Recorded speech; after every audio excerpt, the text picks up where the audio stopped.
Hello my dear friend, मैं हूं सुधीर पांडे और आप देख रहे हैं 100 times education classes the branch of knowledge.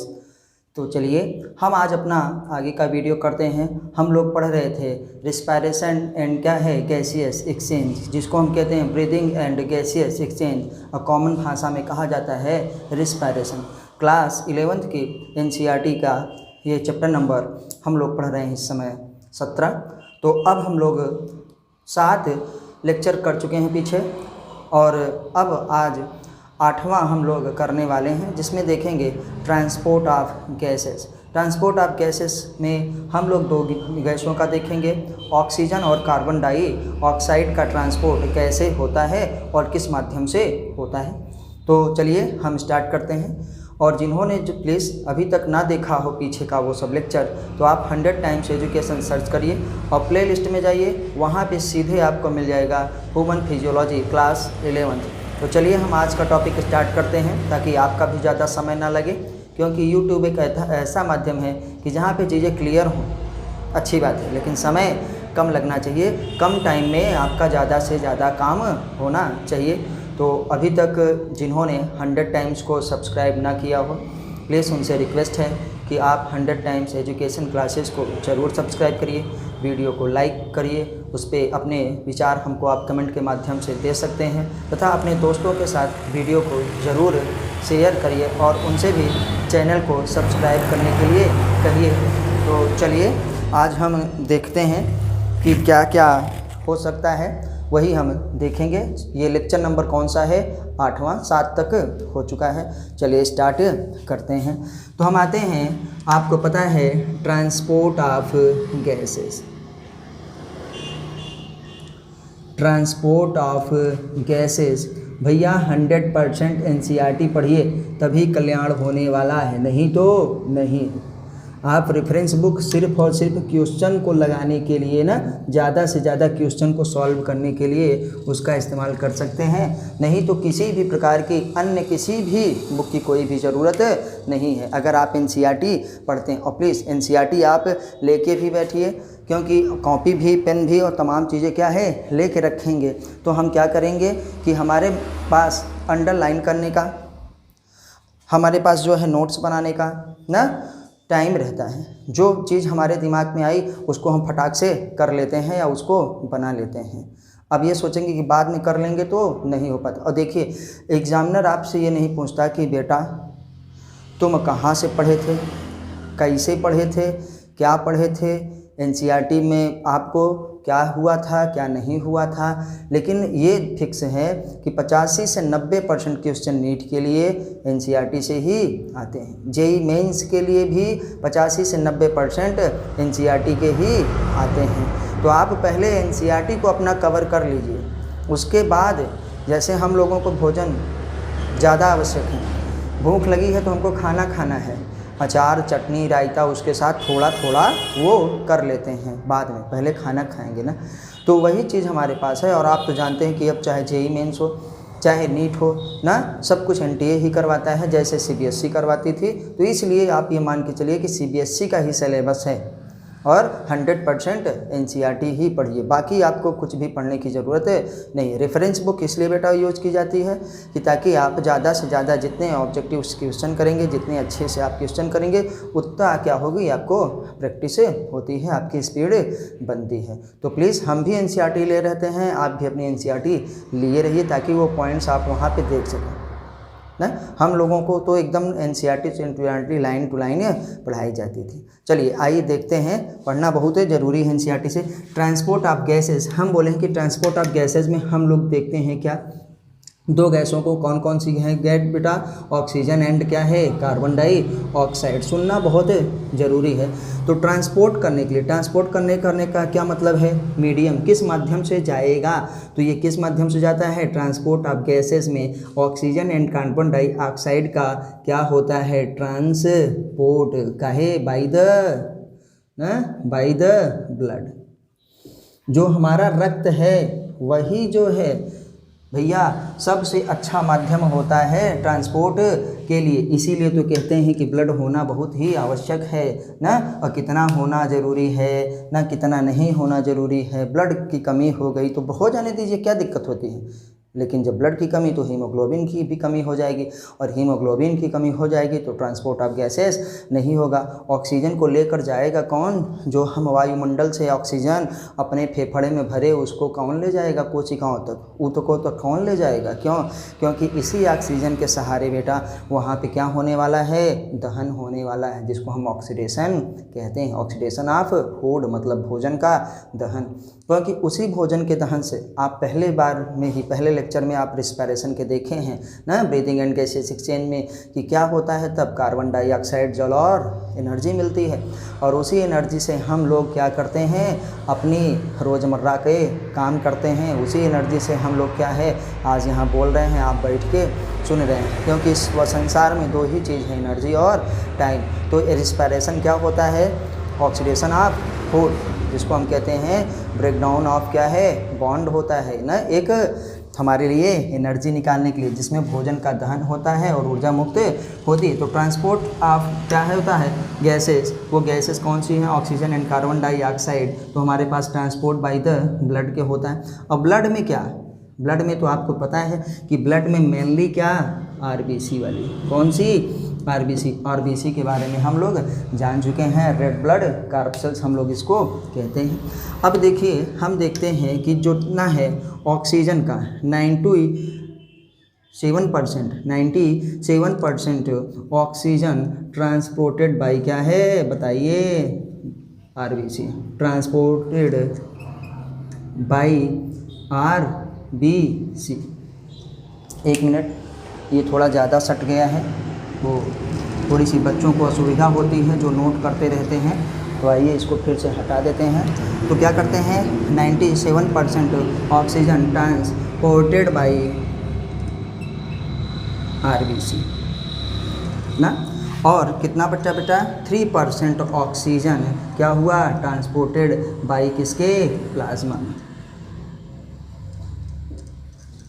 बहुत ही सिंपल है, चीज़ें बहुत ही सिंपल है। तो हम लोग क्या किया ऑक्सीजन, अब और इसी में देखते हैं कि हमारे पास क्या है, कार्बन डाइऑक्साइड कितना, 20 to 25% CO2 transported by haemoglobin, transported by क्या कहेंगे, आरबीसी, क्या है, आरबीसी। और आरबीसी में अभी हम बताएंगे कि हीमोग्लोबिन के द्वारा है, वो आरबीसी में क्या चीज़, किसके द्वारा, हीमोग्लोबिन के द्वारा। ब्लड है, ब्लड में क्योंकि बहुत सी चीज़ें हैं, आरबीसी है, डब्ल्यूबीसी है हमारे पास ना, हमारे पास और भी है चीज़ें, तो हम लोग कैसे कहेंगे कि क्या, तो इसीलिए नाम स्पेशली बताया जा रहा है, प्लाज्मा है, तो इसीलिए आरबीसी के द्वारा कितना, 97% ऑक्सीजन, और 3% ऑक्सीजन किसके द्वारा, प्लाज्मा के द्वारा। 20 से 25% carbon dioxide transported by RBC. अब हम थोड़ा सा और इधर देखते हैं, तो कितना परसेंट हमारे पास हो गया, हमारे पास हम यहाँ पे थोड़ी सी जगह कम है, फिर भी देखिएगा कि हमारे पास यहाँ बचा कितना, 70%, क्या है, 70% कार्बन डाइऑक्साइड क्या होता है, ट्रांसपोर्टेड बाय किसके बताओ, बाय कार्बोनेट के रूप में, बाय कार्बोनेट, क्या होता है बेटा, बाई कार्बोनेट के रूप में। 70% carbon dioxide transported by carbonate, क्या है, बाई कार्बोनेट के रूप में होता है। थोड़ा सा हमको जगह कम है, आज बोर्ड में सही से सेट नहीं हुआ है, क्योंकि बोर्ड नीचे हो गया, तो हम ऊपर का मिटा रहे हैं, ऊपर का आप नोट कर लीजिएगा जिसको नोट करना होगा, ठीक है। आइए नहीं तो यहीं लिख देते हैं, दिख रहा होगा आपको, ठीक है। आइए यहाँ पे देखते हैं कि अब हमारे परसेंट कितना हो गया, जो भी बचा कुचा है लगभग कितना परसेंट, 7% CO2 कार्बन डाइऑक्साइड किसके द्वारा ट्रांसपोर्टेड होता है, ट्रांसपोर्टेड बाय प्लाज्मा, किसके द्वारा बेटा, प्लाज्मा के द्वारा ट्रांसपोर्ट होता है।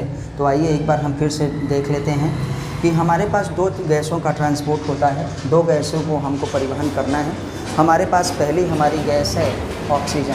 तो ऑक्सीजन क्या है, ट्रांसपोर्टेड बाय द ब्लड ना, कुछ भी हो, चाहे ऑक्सीजन हो चाहे कार्बन डाइऑक्साइड, वो दोनों ट्रांसपोर्ट किसके द्वारा होती है, ब्लड में। और ब्लड में कौन सा ज़्यादा बेटा, आरबीसी ना। 90 से क्या है 97% oxygen transported by RBC and 3% oxygen transported by plasma. Oxygen तो 100% हो गया। कार्बन डाइऑक्साइड का हम लोग ट्रांसपोर्ट देखते हैं तो 20 से 25% कार्बन डाइऑक्साइड ट्रांसपोर्ट होती है बाई द आरबीसी, लेकिन सबसे ज़्यादा कार्बन डाइऑक्साइड ट्रांसपोर्ट होती है किसके द्वारा, बाई कार्बोनेट के रूप में। तो 70% carbon dioxide transported by carbonate. एक स्टेप बचा रह गया था तो मैंने यहाँ पे लिख दिया है, यहाँ पे देखिए कि 7% कार्बन डाइऑक्साइड ट्रांसपोर्टेड बाई क्या है, प्लाज्मा के द्वारा होता है। तो आइए अब हम एक एक करके देखते हैं कि कैसे ऑक्सीजन और कार्बन डाइऑक्साइड का ट्रांसपोर्ट किया जाता है। ये बेटा मेरा लेक्चर नंबर कौन सा है, 8 है। प्लीज़ आप लोगों से रिक्वेस्ट है कि 100 टाइम्स एजुकेशन क्लासेस को आप ज़रूर सब्सक्राइब करिए, और हमारी वीडियोज़ आपको कैसी लगती हैं हमें कमेंट के माध्यम से आप ज़रूर बताइए, ताकि हम आपके लिए अच्छे से अच्छे यूज़फुल वीडियोज़ लाते रहें। और आप भी जानते हैं कि यूट्यूब पे कोई भी पैसा नहीं लगता, ना सब्सक्राइब करने का, ना वीडियो देखने का, ठीक, क्योंकि ये फ्री है। अब कुछ लोग अपना प्राइवेट वीडियो जो डालते हैं उनमें पैसा लगते हैं, इन सब वीडियो में कोई पैसा वैसा नहीं लगता है। तो आप निसंकोच जो है उसको सब्सक्राइब करिए। देखिए नीचे साइड में रेड कलर से सब्सक्राइब लिखा है, आप उसको दबाइए। जब आप उसको दबाएंगे तो आपको एक बेल आएगी, उस बेल को भी दबाएंगे तो आपको फिर 3 ऑप्शन मिलेंगे, और ये 3 ऑप्शन में से आप जो है क्या करेंगे, सबसे ऊपर वाला ऑप्शन दाब देंगे। तो अब हम आते हैं ट्रांसपोर्ट ऑफ ऑक्सीजन। क्या इसमें हेडिंग हम लोग डालने वाले हैं, transport of oxygen, transport of oxygen. और ये ऑक्सीजन कौन सा है, O2, मतलब ऑक्सीजन मॉलिक्यूल। अब हम लोग यहाँ पे जानते हैं कि 97% हमारे पास क्या होता है, खुद आरबीसी के द्वारा होता है। तो आरबीसी क्या होगी, आरबीसी कैसे ट्रांसपोर्ट कर सकती है, 70% क्या है, ऑक्सीजन ट्रांसपोर्टेड बाई क्या होती है, बताइए, ट्रांसपोर्टेड बाई आरबीसी। और आरबीसी में बेटा किसके द्वारा, मेन चीज़ आ गया आप, हीमोग्लोबिन। ये हीमोग्लोबिन है क्या, पहले हम लोग इसके बारे में जान लेते हैं ना, ये हीमोग्लोबिन आखिर है क्या। तो आइए अब यहाँ पे लिखते हैं,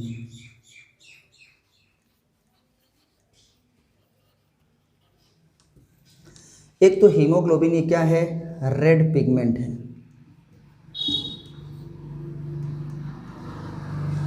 ना। इस रेड पिगमेंट पे और क्या क्या होता है भैया, इसमें आयरन पाया जाता है। जो आरबीसी हमारी लाल होती है, किस लिए लाल होती है, क्योंकि इसमें लाल रंग का जो वर्णक होता है हीमोग्लोबिन, जिसको हम कहते हैं रेड पिगमेंट, और इसमें क्या पाया जाता है, आयरन पाया जाता है। आपसे ये पूछते हैं कि कौन सा तत्व, इसीलिए देखिए ब्लड जब कहते हैं लोग कि खून की कमी हो गई है, ब्लड की कमी है, तो कहते हैं आयरन की गोलियां खाइए, पालक खाइए, बथुआ खाइए ना, चौराई खाइए, जिससे हमारा क्या हो, हमारा बढ़े क्या, हीमोग्लोबिन, क्योंकि ट्रांसपोर्ट वही करने वाला है।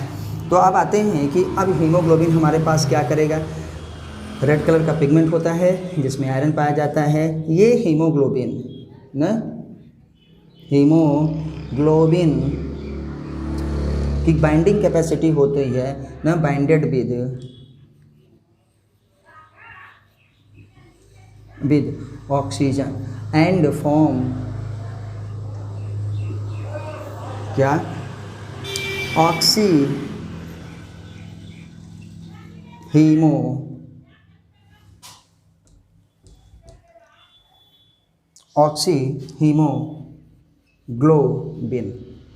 देखिए बेटा ऑक्सीजन, हम बोले ना कि ये हीमोग्लोबिन बेचारा क्या करता है, यहाँ पे देखो, ऑक्सीजन के साथ क्या करता है, बाइंडिंग करता है ना, या बाइंडेड विद क्या होते हैं ऑक्सीजन, एंड फॉर्म क्या करता है ऑक्सी हीमोग्लोबिन। ऑक्सी हीमोग्लोबिन जब दोनों बन गए तो एक बंध बनता है और उस बंध का नाम होता है ऑक्सी हीमोग्लोबिन बनाता है। मतलब ऑक्सी हीमोग्लोबिन के द्वारा ही ऑक्सीजन का ट्रांसपोर्ट होता है। तो ये क्या करता है, कहाँ पे आप जानते हैं कि इस बॉन्ड को बंधने के लिए ऑक्सी हीमोग्लोबिन ना बॉन्ड बंधने के लिए क्या क्या होता है, क्या क्या होना चाहिए, हम लोग सब जानते हैं कि O2 क्या होना चाहिए का पार्शियल प्रेशर, क्या लिखेंगे पार्शियल प्रेशर ऑफ ऑक्सीजन क्या होना चाहिए हाई ना इन एल्वियोलाई। एल्वियोलाई में मतलब कोशिकाओं में ऑक्सीजन क्या होना चाहिए बेटा, ज़्यादा होना चाहिए। पार्शियल प्रेशर ऑफ CO2 कम होना चाहिए, आप जानते हैं ना। हमारे पास तीसरी कंडीशन क्या हो चाहिए, H+ आयन क्या होना चाहिए, कम होना चाहिए ना। और चौथी कंडीशन हमारे पास बताइए क्या होना चाहिए, हमारे पास टेम्परेचर भी कम होना चाहिए, टेम्परेचर भी कम होना चाहिए, तब जाकर के हमारे पास क्या होगा, प्रभावित होगा हमारे पास, तब हमको बनेगा क्या ऑक्सी हीमोग्लोबिन ना बॉन्ड। जो ऑक्सी हीमोग्लोबिन बनता है ये एक तरीके का बंध है। इसको बनने के लिए हमारे पास आवश्यक शर्तें हैं, इसको बनाने के लिए हमारी कुछ कंडीशंस हैं, क्योंकि आपसे पूछा जाता है factor affect the oxy haemoglobin bond या ऑक्सी हीमोग्लोबिन। क्यों, क्या क्या फैक्टर हैं जो हमको प्रभाव डाल सकते हैं। देखिए अगर वहाँ पे कोशिकाओं में ये हमारे पास ऑक्सीजन का पार्शियल प्रेशर ज़्यादा होगा तभी ये बॉन्ड बनेगा। तो ये फैक्टर हो गए कि जो प्रभाव डालेंगे। अगर कार्बन डाइऑक्साइड ज़्यादा रहेगा तो फिर बॉन्ड नहीं बन पाएगा, अगर H+ ज़्यादा रहेगा तो बॉन्ड नहीं बन पाएगा, इसलिए H+ कम होना चाहिए। और टेम्परेचर भी अगर ज़्यादा होगा तो भी बॉन्ड नहीं बनेगा। अभी बंध बनाने की बात हो रही है, अभी बंध बनाने की बात हो रही है कि कोशिकाओं में कैसे ये बंध बने ब्लड में, ताकि ये यहाँ पर कोशिकाओं से बने और ये कहाँ करे, ट्रांसपोर्ट करना है इसको ऊतकों में ऑक्सीजन को। तो ये बंध यहाँ पे बनाने के लिए यही हमारे पास फैक्टर हैं जो उसको प्रभावित करती हैं। तो फैक्टर नंबर 1 कौन सा है, ये अगर कार्बन डाइऑक्साइड का प्रेशर ये बढ़ा, ज़्यादा हुआ पार्शियल प्रेशर तो बॉन्ड को प्रभावित करेगा, अगर H+ भी बढ़ा तो बॉन्ड को प्रभावित करेगा, और अगर टेम्परेचर भी बढ़ा तो बॉन्ड को प्रभावित करेगा, मतलब सही से बनने नहीं देगा या नहीं बने, ऐसा भी हो सकता है। जब ये सब एक बॉन्ड को बनने के लिए अगर ये ऑक्सीजन का पार्शियल प्रेशर ज़्यादा होना चाहिए, कार्बन डाइऑक्साइड का कम, H+ आयन क्या है कम होना चाहिए, और टेम्परेचर कम। तो ये बताओ बेटा अगर H+ आयन ज़्यादा है तो आपसे ये भी पूछ सकते हैं कि H+ कम, जितना H+ हमारे पास होगा तो क्या होगा बताइए। इसका मतलब pH की बात वो कर रहे हैं, pH की बात कर रहे हैं। अगर H+ कम तो pH ज़्यादा क्या है, तो pH क्या होना चाहिए बेटा हाई। ये ज़रूर याद रखिएगा, ये बहुत ही कम लोग इसको बताते हैं या बता पाते हैं। H+ कम तो pH ज़्यादा होना चाहिए। आपको एम्स में पूछा गया है कि ये बताइए ऑक्सीजन डिसोसिएशन बॉन्ड बनाने के ऑक्सी हीमोग्लोबिन बॉन्ड बनाने के लिए बताइए pH कम होना चाहिए कि ज़्यादा। NCERT में ये चीज़ तो लिखी है, लेकिन ये चीज़ नहीं लिखी है, क्योंकि ये खुद से समझने वाली बात है। क्योंकि जब H+ कम, ये देखिए डिक्रीज लिखा नीचे की तरफ, कम तो pH ज़्यादा होगा ही होगा, तो इसलिए pH ज़्यादा, तो भी आपको समझ में आएगा। चलिए ये फैक्टर्स भी हो गए थे, तो इनको हम लोग क्या कहते हैं, इस पूरे को हम लोग कहते हैं फैक्टर अफेक्टिंग, क्या है factor affecting oxy haemoglobin bond, oxy haemoglobin bond. ये फैक्टर थे जो ऑक्सी हीमोग्लोबिन बॉन्ड को प्रभावित कर सकते थे। अब ये ऑक्सी हीमोग्लोबिन बॉन्ड बन गया है, तो आइए अब हम क्या करते हैं, ये जा कर के सीधे कहाँ करेगा, टिश्यूज़ में लेके जाएगा। तो थोड़ा ऊपर देखते हैं, क्योंकि थोड़ा आज मेरे पास नीचे जगह कम है, तो आप लोग भी थोड़ा ध्यान दीजिएगा।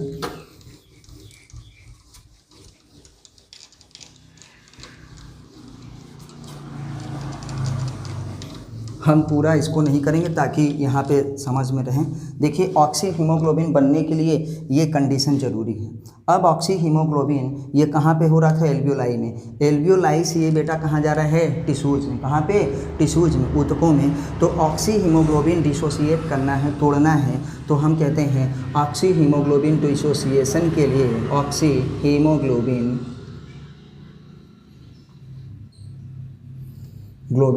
डिसोसिएशन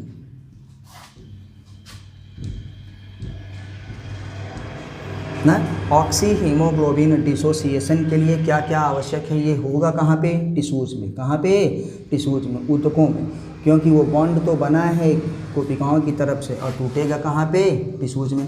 तो बताइए वहाँ पे पार्शियल प्रेशर ऑक्सीजन का कम होना चाहिए। जब वहाँ पे पार्शियल प्रेशर ऑक्सीजन का कम होगा तो ज़्यादा से कम की तरफ ऑक्सीजन चला जाएगा, मतलब टूट जाएगा, रिवर्सिबल मैनर पे ये होता है, तो ये कम होना चाहिए। ऊतकों में क्या होना चाहिए बेटा, partial pressure of carbon dioxide ज़्यादा होना चाहिए।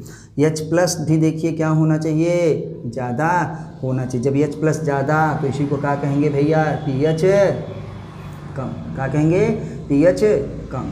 आइए, और एक चीज़ और है कि यहाँ पर टेम्परेचर भी ज़्यादा होना चाहिए, ताकि क्या करे, ये क्या है, ऊतकों में, यही तो बने, यहाँ एल्वियोलाई से बनाया सब, एल्वियोलाई पे कोशिकाओं में, और जाके टिश्यूज में ये क्या है, इस तरीके से हो गया। तो क्या किया, तोड़ दिया, मतलब ऑक्सी हीमोग्लोबिन से ऑक्सीजन क्या हो गया, अलग हो गया। और अलग होना बहुत ज़रूरी है।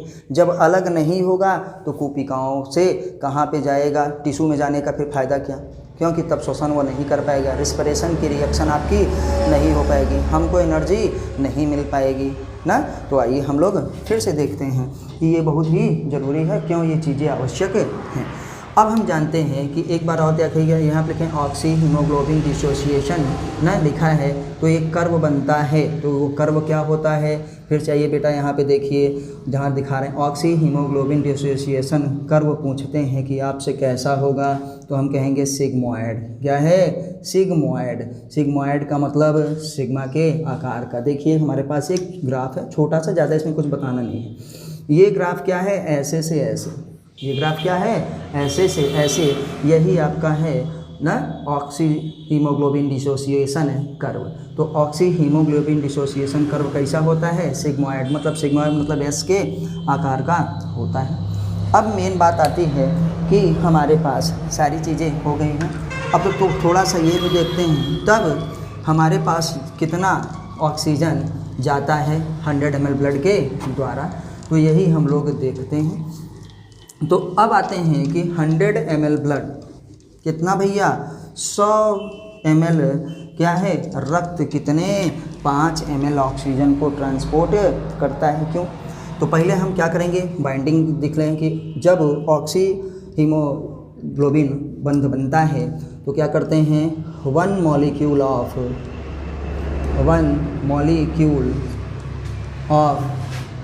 हीमोग्लोबिन, ये सब बेटा क्वेश्चन है आपका। हीमोग्लोबिन क्या करता है,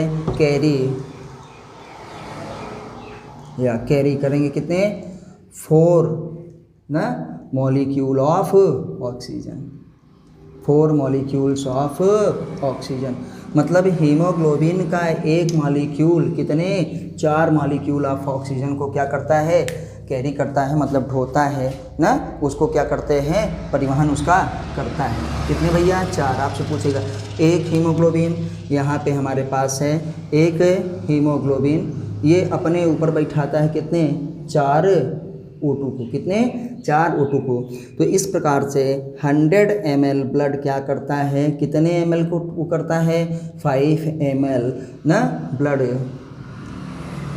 क्या करता है, ट्रांसपोर्ट करता है, कहाँ, 5 ml blood transport to tissues. क्यों, क्योंकि ऑक्सीजन को ज़रूरत कहाँ पे जाने की है, ऊतकों में। ऊतकों को ऑक्सीजन की ज़रूरत है, तो 100 ml ब्लड क्या करता है, यहाँ पे 5 ml ऑक्सीजन को, सॉरी डियर, थोड़ा सा मिस्टेक हो गया, यहाँ पे लिखना है ऑक्सीजन, क्या लिखना है कि 100 ml हमारे पास ब्लड इधर लिख दिए हैं और वो इधर नहीं लिखे, फिर से लिखते हैं 100 ml ब्लड क्या करता है, 5 ml ऑक्सीजन को, हाँ 5 ml ऑक्सीजन को कहाँ ट्रांसपोर्ट करता है? To tissues. ठीक है, 100 ml ब्लड 5 ml ऑक्सीजन को टिश्यूज में ट्रांसपोर्ट कर देता है। अब आते हैं ट्रांसपोर्ट ऑफ गैसेज में से किसका? कार्बन डाइऑक्साइड का। आशा करते हैं कि आपको अच्छा लग रहा होगा, क्योंकि मैं बार बार बोलता हूं बेटा इसीलिए, क्योंकि आप फ्री होकर के उसको देखिए। और प्लीज़ आपसे रिक्वेस्ट है सबसे कि वीडियो ज़रूर पूरा देखिए। आप एक बार में नहीं देख पाते हैं तो कोई बात नहीं, एकदम फ्री है, आपकी जब इच्छा हो आप तब देखिए, जब आपका मन लगे तब देखिए। वीडियो को एक बार में नहीं देखते हैं, 2 बार में देखिए, 3 बार में देखिए, बार बार उसको चला के देखिए। जब आपको टाइम मिलता है तो उसको ज़रूर देखिए। आइए तो हम लोग देखते हैं अब transport of carbon dioxide. Transport of CO2। हम लोग CO2 को जान गए हैं कि भैया जो CO2 को हम जान गए हैं तो कैसे CO2 हमारे पास करता है, आप भी जानते हैं, हम भी जानते हैं। एक बार फिर से करते हैं, उसको करने की ज़रूरत नहीं होती है। 20 से 25% यही हमको पढ़ना है, बाकी कुछ नहीं। 20 से 25% जो RBC के द्वारा होता है इसी को हमको देखना है। तो RBC में हमारे पास क्या है? फिर बोले थे RBC में क्या? हीमोग्लोबिन। हीमोग्लोबिन आप जानते हैं कि जब हीमोग्लोबिन और कार्बन डाइऑक्साइड CO2 प्लस क्या करेगा? हीमोग्लोबिन।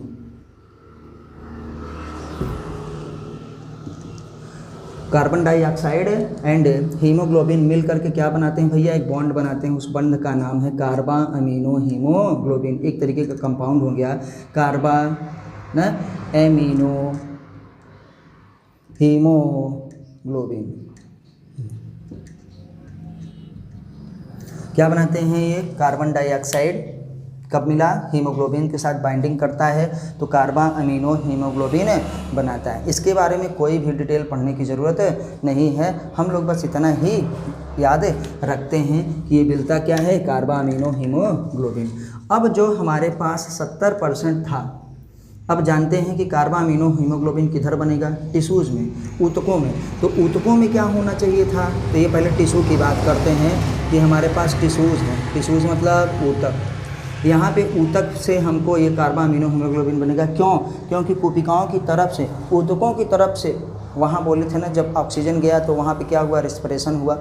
रिस्पिरेशन के दौरान कार्बन डाइऑक्साइड, रिस्पिरेशन के दौरान जल, और रिस्पिरेशन के दौरान ही एनर्जी हमको मिले। एनर्जी का उपयोग हम लोग करते हैं या स्टोर भी करते हैं, कर लेते हैं। लेकिन अब कार्बन डाइऑक्साइड वहाँ जो निकली है बेटा, उसको बाहर लाना है।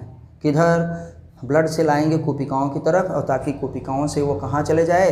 फेफड़े के द्वारा सीधे लंग्स से सीधे एटमॉस्फेयर में चली जाए। नहीं तो हमारे पास क्या हो जाएगी? ज़्यादा फिर जहरीली मरना ही है।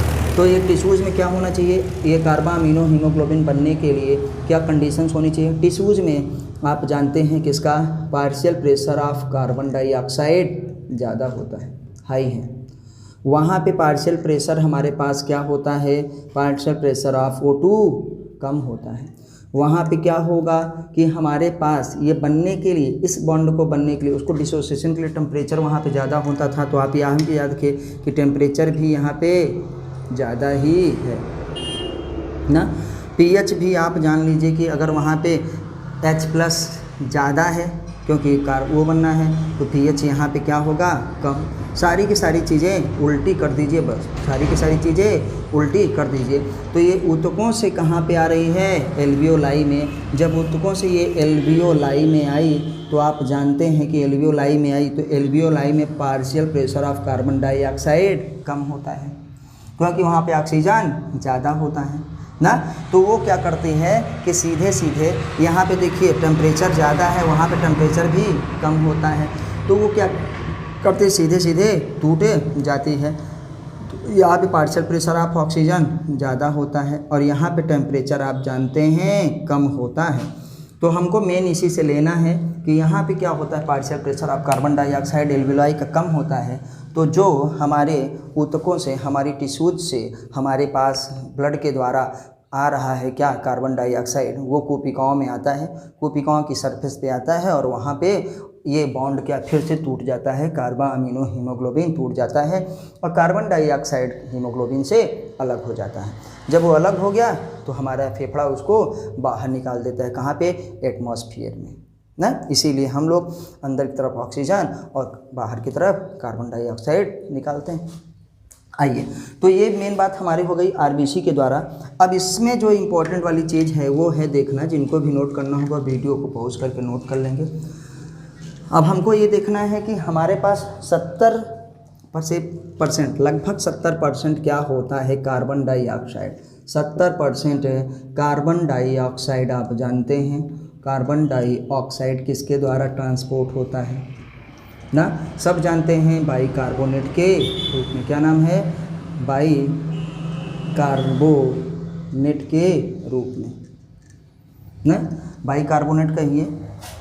आप सब जानते हैं कि हमारे पास क्यों बाइकार्बोनेट के रूप में होता है, अभी आपको दिखाते हैं। हमारे पास जानते हैं कि जब वहाँ पे रिस्पिरेशन हुआ तो आप जानते हैं CO2 है और प्लस क्या है H2O, CO2 है और H2O। ब्लड ही कहता है कि भैया ऐसा है, आरबीसी के द्वारा तो उतना तुम ले गए, लेकिन बाकी का क्या होगा, तुम लोग एक काम करो और आपस में बॉन्डिंग बनाओ अच्छे से। और हम लोग एक क्या है कार्बोनिक एनहाइड्रेज, क्या है कार्बोनिक एनहाइड्रेज, ये दुनिया का सबसे फास्टेस्ट एंजाइम है, आप जान लीजिए। कार्बोनिक एनहाइड्रेज ये एक एंजाइम है जो कि दुनिया का सबसे फास्टेस्ट एंजाइम है, सबसे अधिक जल्दी से क्रियाशील एंजाइम, क्रिया करने वाला, अभिक्रिया की दर को, रेट ऑफ रिएक्शन को बहुत 10 लाख गुना से ज़्यादा भी बढ़ा देता है। इसलिए आपसे अगर पूछा जाएगा कि फास्टेस्ट एंजाइम ना, तो क्या बताएंगे कार्बोनिक एनहाइड्रेज। कहाँ पे होता है? हमारे आरबीसी में पाया जाता है ना, और थोड़ा बहुत कहाँ प्लाज्मा में भी पाया जाता है। तो ये काम ही है आरबीसी का ही, लेकिन वो हीमोग्लोबिन के साथ नहीं कहता है तुम बॉन्डिंग करो, खुद ही ग्रुप बनाओ और जाओ। तो ये क्या करता है बेचारा, ये बना लेता है H2CO3 ना। अब H2CO3 के रूप में भी नहीं निकलने वाला है ना, क्योंकि हमको बाइकार्बोनेट के रूप में निकलना है। तो फिर ये थोड़ा सा, इसीलिए इस एंजाइम को फिर यही से का यही पे काम है। तो इसको कार्बोनिक एनहाइड्रेज को अब हम पूरा नहीं लिखते हैं, तो कार्बोनिक लिखेंगे ना, N लिखेंगे और क्या लिखेंगे H, इसका नाम होता है कार्बोनिक एनहाइड्रेज। कौन सा एंजाइम? फिर वही एंजाइम आया, तो ये क्या कर देता है HCO3 बनाता है और प्लस क्या करता है H+ में तोड़ देता है। तो ये H+ वो टूट गया, ये क्या है, ये माइनस में है, याद रखिएगा। अगर माइनस नहीं रहता फिर भी यही है बेटा, क्या है कार्बोनिक, हमारे पास ये बाइकार्बोनेट, क्या कहेंगे, इसी को हम लोग कहते हैं बाइकार्बोनेट। किसके द्वारा हुआ ये, कौन सा एंजाइम? याद रखिएगा कार्बोनिक एनहाइड्रेज, बहुत ही आवश्यक एंजाइम है। तो कार्बन डाइऑक्साइड जल के साथ मिला, क्योंकि वहीं पे वहाँ पे रिस्पिरेशन ये टूट रहा है, तो ये मिल बन गए और कार्बोनिक एनहाइड्रेज आया भाई, इसको H2CO3 में बना दिया ना, हाइड्रोजन कार्बोनेट के समझो इसको। तो क्या करते हैं फिर हमारे पास ये फिर कार्बोनिक एनहाइड्रेज पे फिर काम किया और इसको H+ तथा बाइकार्बोनेट के रूप में तोड़ दिया। अब देखिए ये क्या होता है, यहाँ पे फिर ये करता है कि अब इतना बन गया है तो ये रिवर्सिबल मैनर में होता है, आगे पीछे दोनों की तरफ, क्योंकि हमको यहाँ जब आया तो कार्बन डाइऑक्साइड के रूप में ही निकालना है। फिर क्या करेंगे, कार्बन डाइऑक्साइड हम कार्बोनिक एनहाइड्रेज के रूप में अपने फेफड़ों से तो निकाल नहीं सकते, वो केवल ब्लड के थ्रू आया है फेफड़ों तक, कहाँ तक, कूपिकाओं तक आता है। उसके बाद हमको क्या करना है, हमको फिर कार्बन डाइऑक्साइड ही निकालना है। तो इसलिए ये प्रोसेस क्या है, फिर से उल्टी तरफ भी होती है, इसलिए इसको रिवर्सिबल कहते हैं। NCERT में आपको बस इतना ही लिखा है, H+ नहीं, तो हमने आपको डिटेल में दिखा दिया कि बेटा ये कैसे होता है। तो याद रखिएगा ये वाली रिवर्सिबल रिएक्शन ऐसे होती है कि कार्बोनिक एनहाइड्रेज फिर इसको इसके, क्योंकि हमको फिर कार्बन डाइऑक्साइड को पिकाओं में और क्या है जल बनाना है, ताकि देखिए नाक में जब दस्ती उस्ती लगाते हैं रुमाल तो वहाँ भी नाक भी थोड़ी गीली गीली हो जाए दस्ती भी, क्योंकि उसमें ऑक्सीजन भी निकल के साथ साथ क्या होता है कार्बन डाइऑक्साइड के साथ साथ वाटर भी निकलता है। तो फिर यही देखिए कार्बन डाइऑक्साइड कहाँ पे बाहर निकल जाएगा, एटमॉस्फेयर में। तो वही अब आइए पॉइंट कौन सा देखते हैं आखिर। तब हम लोग क्या करते हैं कि 100 ml deoxygenated blood, 100 ml deoxygenated blood क्या करता है, कितने ml कार्बन डाइऑक्साइड का ट्रांसपोर्ट करता है जानते हैं, 4 ml क्या है कार्बन डाइऑक्साइड का। किधर, आप जानते हैं ना, ब्लड से पहले कहाँ पे, टिश्यूज से ब्लड में, और ब्लड से कहाँ पे, कोपिकॉन में। तो याद रखिएगा 100 ml डीऑक्सीजनेटेड ब्लड क्या करता है, 4 ml कार्बन डाइऑक्साइड का, ठीक। और 100 ml ऑक्सीजनेटेड ब्लड कितने, 5 ml ऑक्सीजन का, किधर, कोपिकाओं से टिश्यूज की तरफ। ये कहाँ पे है, टिश्यू से कोपिकाओं की तरफ करता है।